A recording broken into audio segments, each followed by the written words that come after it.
주님께서 예루살렘 성에 입성하셨습니다. 이제 그 공생의 기간을 일주일 정도 남겨두신 주님은 스스로 메시아 되심을 이제 공개적으로 드러내십니다. 성전에 입성하신 그 다음날 주님은 성전을 정화하셨습니다. 종교적인 부패를 드러내셨습니다. 열매 없는 무화과 나무를 저주하셨습니다. 형식적이고 생명력 없는 신앙들을 질책하셨습니다. 그런데 주님께서 하신 이러한 행동들은 당시 주님을 적대자들로 생각하던 사람들과 정면으로 부딪히는 그런 계기가 되고 말았습니다. 유대교의 지도자들, 이 종교 지도자들은 그 주님이 눈의 가시와도 같은 존재입니다. 그 주님께서 예루살렘 성에 입성하시고 백성들의 환호를 받는 것을 보니까 이들의 마음속에 못마땅함이 가득합니다. 어떻게 하든지 할 수 있는 대로 예수님을 잡아 죽여야 되겠구나, 그 기회를 보고 있습니다. 이제는 주님과 부딪히는 그것이 노골적으로 자신들이 그동안 누리고 있던 그 기득권도 빼앗기게 되고 백성들의 환심도 빼앗기게 되고 자신들의 길을 방해하고 있다고 생각하게 되니까 그저 어떻게 하든지 예수님을 죽일 기회를 찾게 되었습니다. 오늘 21장 이 말씀 앞부분에 보면 그들은 이제 예수님 앞에 질문을 합니다. 메시아로서 행하는 그 권위가 어디에서 온 것인가 하는 것을 문제를 삼습니다. 이들의 질문에 대해서 예수님께서 두 가지 비유를 주셨습니다. 그 내용이 우리 본문 앞부분에 나타나고 있습니다. 그 첫 번째 비유는 28절부터 30절의 내용입니다. 어떤 사람에게 두 아들이 있었습니다. 하루는 아버지가 큰 아들에게 말합니다. 얘야, 너 포도원에 가서 일을 좀 해야 되겠다. 그랬더니 그 아들이 그렇게 해놓고는 가지 않았다는 것입니다. 둘째 아들에게 그 아버지가 똑같은 말을 했습니다. 그랬더니 그 아들은 싫습니다, 이렇게 거역을 했습니다. 근데 잠시 후에 이 아들이 아버지에게 그렇게 거역했던 것을 뉘우치고 포도원에 가서 일을 했다는 그런 비유입니다. 두 번째 비유는 33절부터 39절의 내용입니다. 한 포도원 주인이 포도원을 만들었습니다. 이제 좋은 울타리도 만들고 견관망대도 세웠습니다. 포도를 수확할 때 필요할 수 있는 모든 장비들을 잘 갖추었습니다. 그리고 농부들에게 세를 주고 타국으로 떠나게 되었습니다. 이제 열매를 거둘 때가 되었습니다. 열매를 거둘 때가 되어서 그 주인은 그 농부들에게 종들을 보냈습니다. 그런데 이 농부들이 주인이 보낸 종들을 때리고 죽이고 돌로 쳤다 하는 것입니다. 그래서 주인은 다시 더 많은 종들을 그 농부들에게 보냈습니다. 수확한 것을 얻기 위해서입니다. 그런데 이번에도 그 농부들은 전에 했던 것처럼 그렇게 주인이 보낸 종들을 때리고 죽이고 돌로 쳤습니다. 이제 그 주인은 이제는 아들을 보냅니다. 아들을 보내면서 내가 전에 종들을 보냈을 때는 이 농부들이 그 종들을 그렇게 막대했는데 이제 아들을 보내니까 내 아들은 존귀하게 대하지 않겠는가, 그렇게 생각을 했습니다. 그런데 이 농부들은 주인이 보낸 아들을 보게 되니까 이 아들을 죽여버리면 이 아들에게 돌아올 그 모든 상속의 유산이 우리 차지가 되지 않겠느냐, 그렇게 생각을 하고 그 아들을 포도원 밖에 내쫓아서 거기서 죽여버렸다는 그런 비유의 말씀입니다.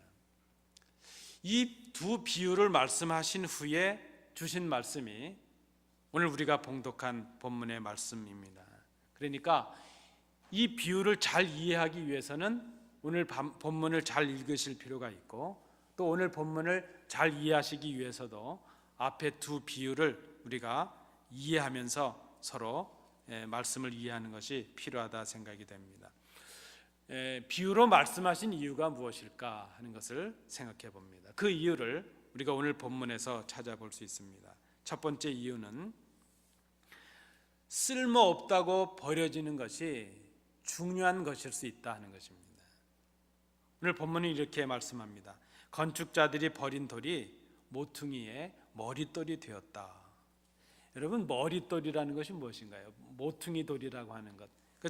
제가 사전을 좀 찾아보니까 그 건물에 있어서 두 개의 벽이 직각으로 만나는 그곳에는 그 벽을 지탱할 수 있는 기둥을 세워야 되는데, 그 기둥을 세우는 주축가 되는 돌, 그 돌이 바로 머릿돌이요 모퉁이 돌이라 하는 것입니다. 그러니까 건물에 있어서 이 머릿돌, 이 모퉁이 돌은 아주 중요한 것이죠. 그 위에 기초를 잘 쌓아야 건물이 견고하게 될 수 있기 때문입니다.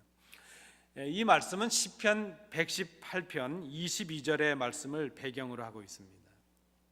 이것은 다윗과 사울의 이야기입니다.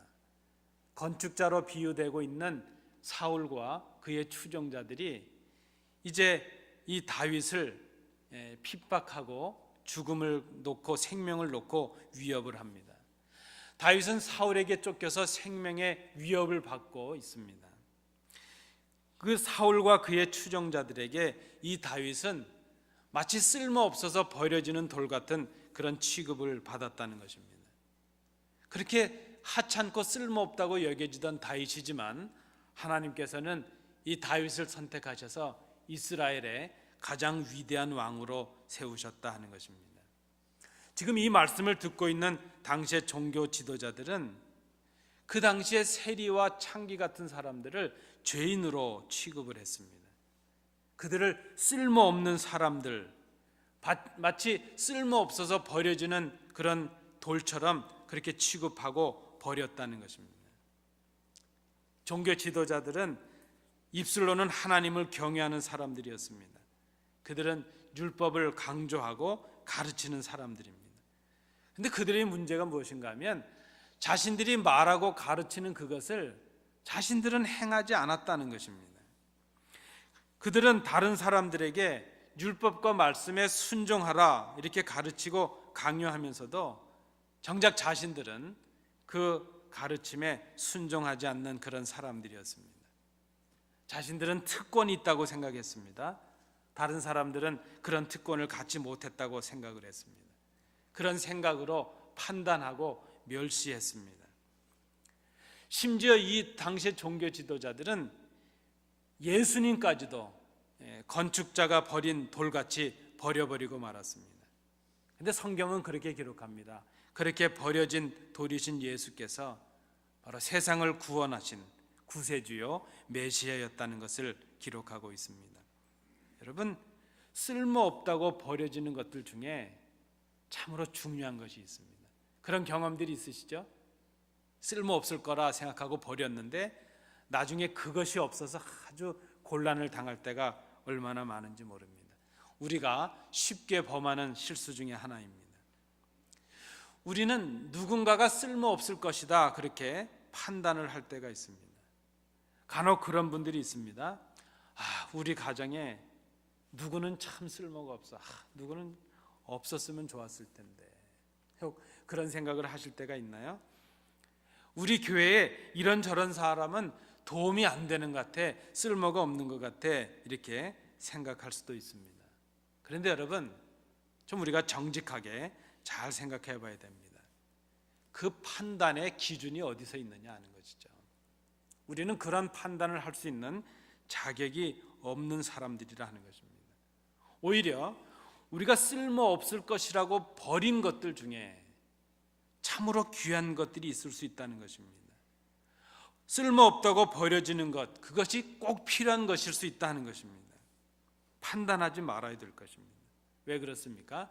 우리가 판단하는 그 판단의 마지막 칼날은 우리 자신에게 향하고 우리 자신들에게로 돌아올 수 있기 때문입니다. 마태복음 7장 1절 2절 말씀에서 주님께서 이렇게 말씀하셨습니다. 비판을 받지 아니하려거든 비판하지 말라. 너희가 비판하는 그 비판으로 너희가 비판을 받을 것이요 너희가 헤아리는 그 헤아림으로 너희가 헤아림을 받을 것이니라. 여러분, 판단할 수 있는 기준이 우리에게 없습니다. 판단할 수 있는 자격도 우리에게 없습니다. 오히려 우리는 깨닫지 못해서 쓸모없다고 버리지만 그것을 하나님께서, 우리 주님께서는 귀하게 보실 수 있다는 것을 생각해야 됩니다. 버려진 돌이 모퉁이의 머릿돌이 될 수 있다는 것입니다. 두 번째, 주님께서 주신 이 비유의 말씀을 우리가 오늘 본문과 비교해 보면서 이런 제목을 붙여볼 수 있습니다. 두 번째는, 이번에 한번 따라해 주시겠습니까? 충성은 말에 있는 것이 아니다. 순종은 말에 있는 것이 아니다. 고맙습니다, 여러분. 포도원에 가서 일을 하라는 아버지의 말씀이 있었습니다. 이 아버지의 말씀에 대해서 아버지의 뜻대로 한 아들은 누구인가? 큰 아들은 아버지 가겠습니다 이렇게 말해놓고 가지 않았습니다. 둘째 아들은 싫습니다. 물론 둘째 아들은 싫습니다 이렇게 말하고 나중에 뉘우치고 가기는 했습니다. 그런데 누가 더 죄인이고 누가 잘했냐 못했냐 하는 것을 따지기 전에 아버지 앞에는 다 죄인들이라 하는 것입니다. 큰 아들은 말과 행동을 다르게 함으로 아버지를 속였습니다. 아버지, 제가 하겠습니다, 가겠습니다 하고 아버지 뜻대로 안 했으니까 속인 것이고요. 둘째 아들은 아버지의 말씀을 대놓고 거역했으니까 그것도 잘못한 것입니다. 지금 이 말씀을 듣고 있는 당시의 종교 지도자들은 자신들은 누구보다도 하나님의 뜻을 잘 알고 잘 순종하고 있다, 잘 지키는 사람들이라 그렇게 스스로 생각을 합니다. 그런 생각에서 하나님의 말씀을 거역하고 있는 것처럼 보여지는 세리와 창기들, 이방인들을 멸시하고 죄인이라고 정죄를 합니다. 그런데 지금 주님께서 하시는 이 말씀은 무엇인가요?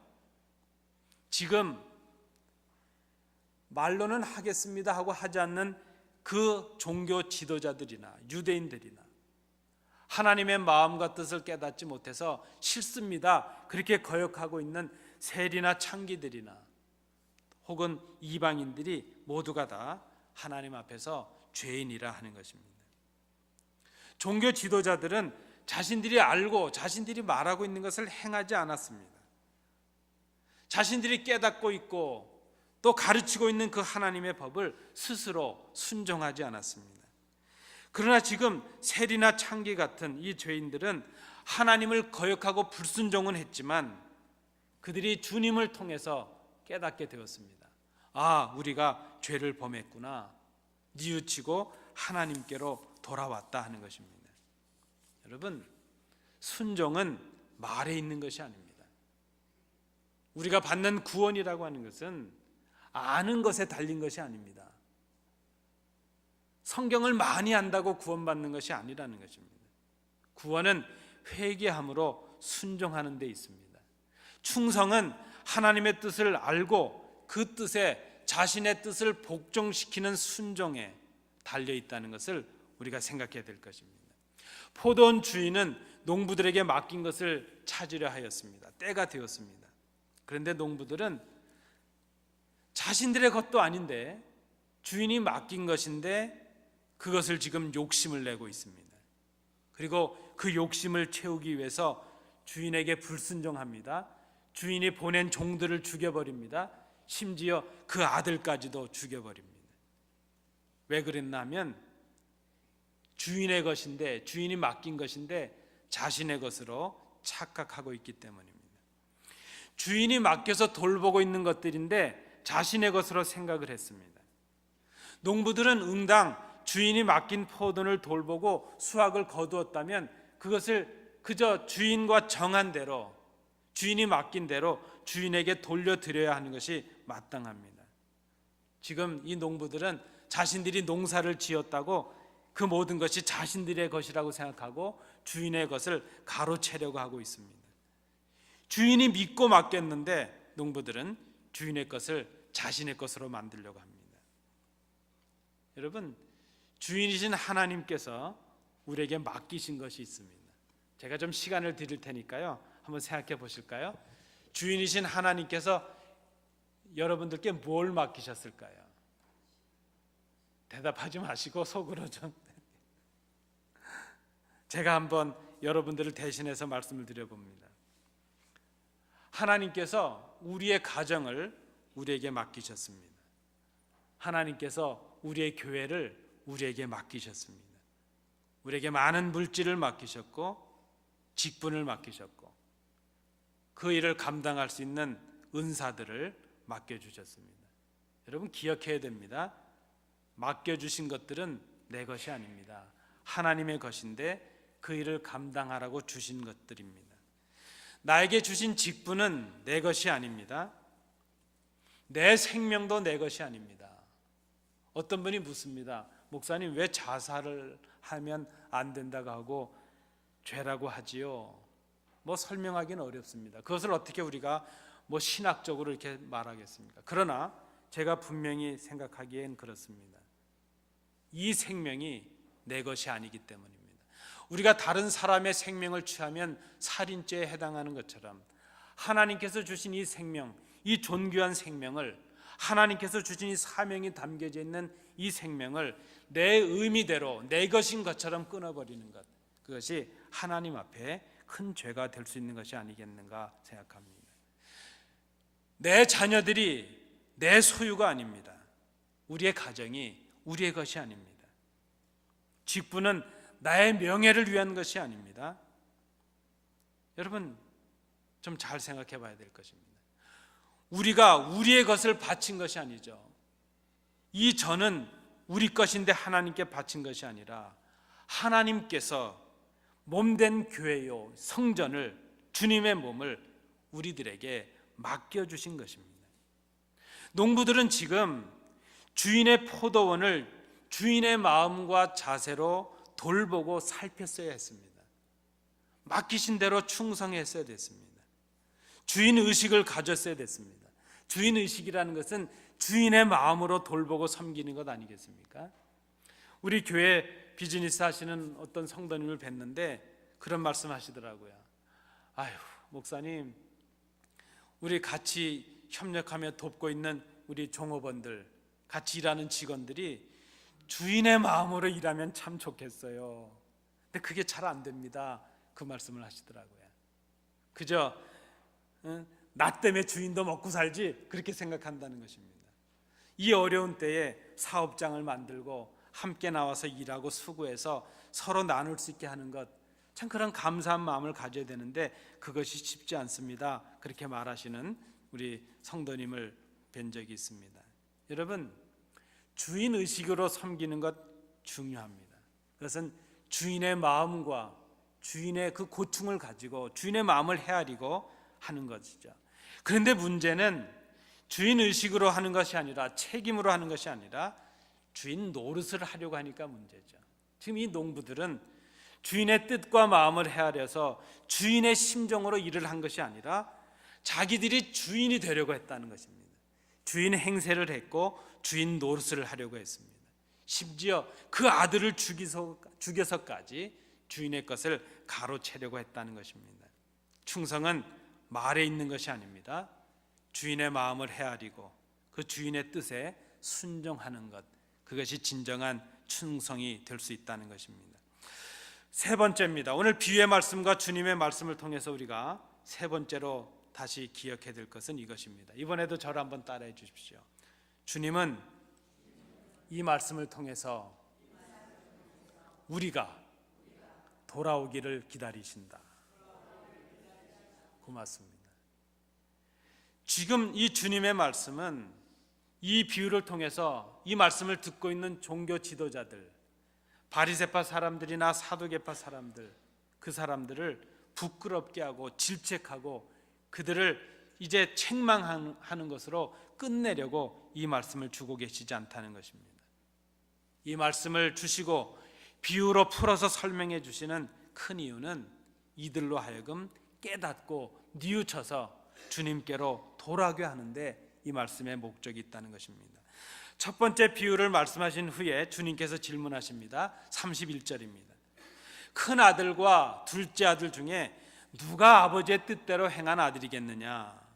그 말씀을 듣고 있던 종교 지도자들이 쉽게 대답합니다. 둘째 아들이지요. 둘째 아들입니다. 두 번째 비유를 말씀하신 후에 주님께서 다시 질문하셨습니다. 40절입니다. 그러면 포도원의 주인이 올 때에 그 농부들을 어떻게 하겠느냐? 또 그들이 쉽게 대답을 합니다. 그 악한 자들을 진멸하고 포도원은 제때의 열매를 바칠 만한 다른 농부들에게 새로 주어야 하는 것이 마땅합니다. 그들은 주님의 그 질문의 말씀에 쉽게 대답은 하고 있지만 그 비유의 말씀을 남의 이야기로 듣고 있었습니다. 다시 그들에게 주님께서 말씀하십니다. 내가 진실로 너희에게 이르노니 세리들과 창녀들이 너희보다 먼저 하나님의 나라에 들어가리라. 건축자들이 버린 돌이 모퉁이의 머릿돌이 될 것이다. 하나님의 나라를 너희는 빼앗기고 그 나라의 열매 맺는 백성이 받을 것이다. 그들은 지금 주님 앞에서 비유로 풀어주시는 이 주님의 말씀을 들으면서도 자신들이 바로 뉘우치지 못하고 돌아오지 못하는 큰 아들과 같다는 것을 깨닫지 못했습니다. 자신들이 바로 그 뉘우치고 회개하는 그 아들, 그 둘째 아들처럼도 깨닫지 못하고 뉘우치지 못하는, 회개하지 못하는 사람들인 것을 생각하지 못했습니다. 죄를 지었을지라도 회개하고 주님께로 돌아오면 그것이 주님께 큰 기쁨이 된다는 그 주님의 마음을 깨닫지 못했기에 그들은 그저 세리들과 창기들, 죄를 지어서 주님의 말씀을 깨닫지 못한 그 백성들을 멸시하고 정죄하는 일에 자기들의 모든 열심을 쏟고 말았다는 것입니다. 그들이 알아야 될 사실이 있었습니다. 죄인이라고 정죄받고 있는 그들은 회개하고 주님을 영접함으로 구원을 받고 있는데 정작 하나님을 잘 믿고 있다고 생각하고 하나님을 알고 있다고 하는 자신들이 회개하지 못했고 주님께로 돌아오지 못했고 구원을 받지 못하고 있다는 것을 스스로 깨닫지 못했다는 것입니다. 오늘 주님께서 말씀하시고 있는 열매 맺는 자가 누구입니까? 자신들의 죄를 뉘우치고 회개하고 주님께로 돌아오는 그 회개의 열매를 맺는 사람, 그 사람이 바로 하나님의 나라에 합당한 그 열매를 거두는 사람이라는 것을 그들이 깨닫지 못했다는 것입니다. 여러분, 오늘 본문을 통해서 우리가 주님의 말씀을 듣습니다. 하나님은 우리가 회개하지 아니하면 우리에게 맡기신 것들을 거두어 가십니다.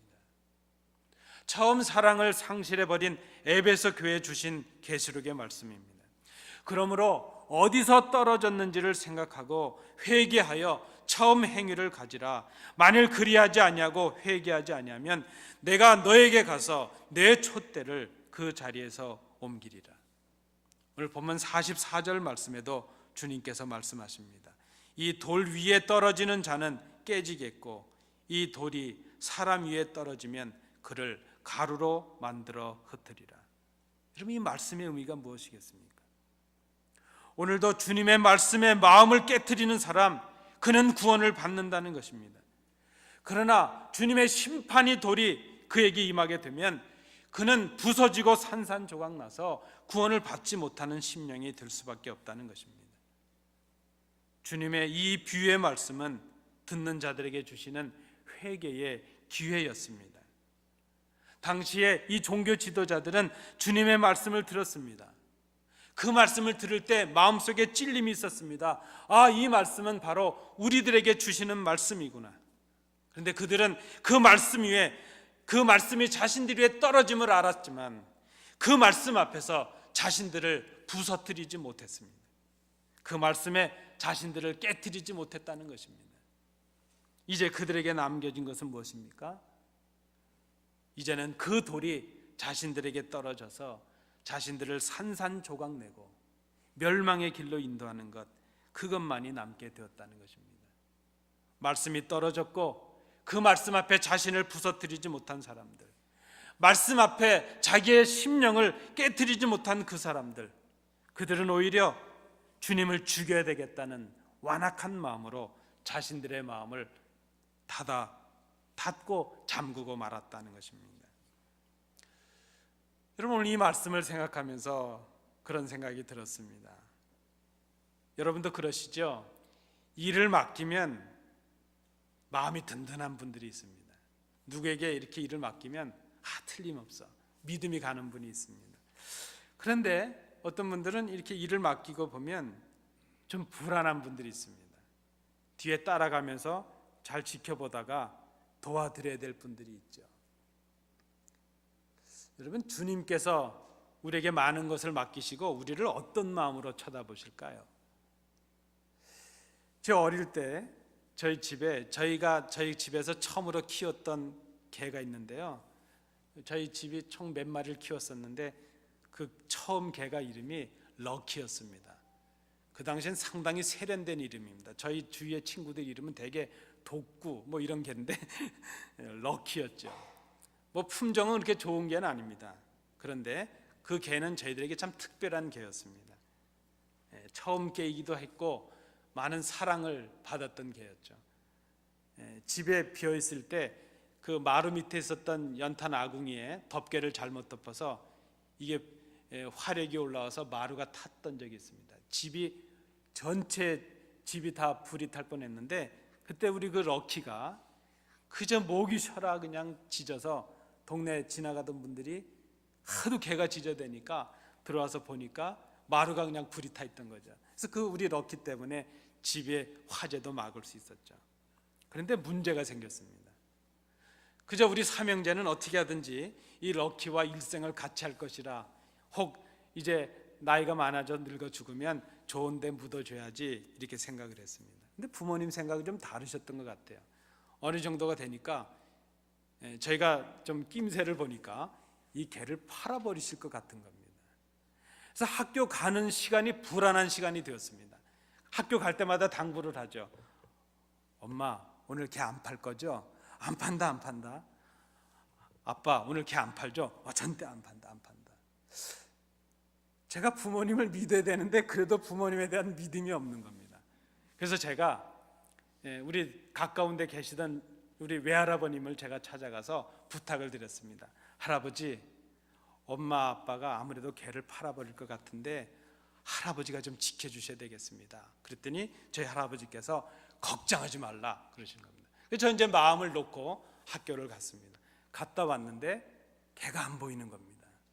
근데 갑자기 저희 할아버지께서 저를 시장에 가자 그러더니 맛있는 걸 사주시는 겁니다. 그래서 이제 얻어먹었습니다. 잘 얻어먹었는데 나중에 알고 보니까 그게 개를 판 값이더라고요. 아니 저는 할아버지를 믿었는데 그 개를 팔아버린 분도 할아버지셨습니다. 정말 세상에 믿을 분이 없었습니다. 여러분, 하나님께서 우리에게 일을 맡기셨는데 그 하나님은 우리에게 일을 맡기시고 어떤 마음을 가지실까 생각합니다. 주님은 건축자의 버린 돌같이 버림을 받으셨습니다. 그러나 주님은 모퉁이의 머릿돌이 되셨습니다. 우리의 삶의 근거요, 신앙의 그쳐요, 교회의 시작이요, 교회의 근거가 되셨습니다. 그런데 우리는 모퉁이 돌이신 주님을 바라보지 못하고 있습니다. 여러분, 모퉁이 돌, 주춧돌이 없는 건물은 무너지고 말 것입니다. 우리는 다시 그 십자가의 주님을 바라봐야 될 때가 되었습니다. 우리 삶의 근거요, 신앙의 근거요, 우리의 모든 언행의 근거가 되시는, 기초와 근거가 되시는 그 주님을 우리가 다시 보아야 될 것입니다. 주님의 뜻을 깨닫지 못하는 사람, 주님의 말씀에 순종하지 못하는 사람, 그들은 마치 그 건물에서 모퉁이돌, 주춧돌, 가장 그 귀한 머릿돌을 빼어버린 그런 어리석은 사람과도 같다는 것입니다. 맡기신 사명, 그런 어리석은 사람과도 같다는 것입니다. 맡기신 사명을 충성으로 순종하지 않는 사람, 그 사람들은 악한 사람들입니다. 회개하지 아니함으로 돌이키지 않는 사람, 그 사람들은 어리석은 사람들입니다. 그런데 그 어리석은 사람들은 마치 건물의 머릿돌을 빼어버린 그런 어리석은 사람과 같다는 것입니다. 오늘 이 종교 지도자들이 주님의 말씀을 듣고 있는 그 어리석은 사람들이 바로 그들입니다. 그런데 이 본문을 잘 읽어보니까 그 어리석은 사람들이 바로 우리들인 것을 생각합니다. 이 말씀은 그 예수님 당시에 종교 지도자들의 이야기가 아니라 오늘 우리에게 주시는 우리들의 이야기인 것을 우리가 깨닫습니다. 여러분, 우리의 문제가 바로 여기에 있습니다. 나는 문제가 없고 나는 잘못이 없고 내가 판단의 기준이라고 생각하는데 우리의 큰 문제가 있습니다.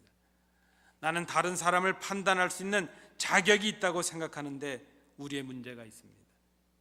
나는 회개할 것이 없다 그렇게 생각하는데 우리의 문제가 있습니다.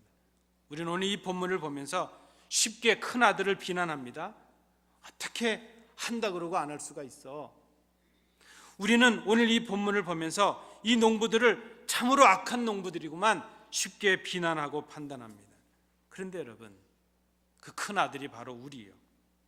악한 농부가 바로 우리인 것을 우리가 고백해야 될 것입니다.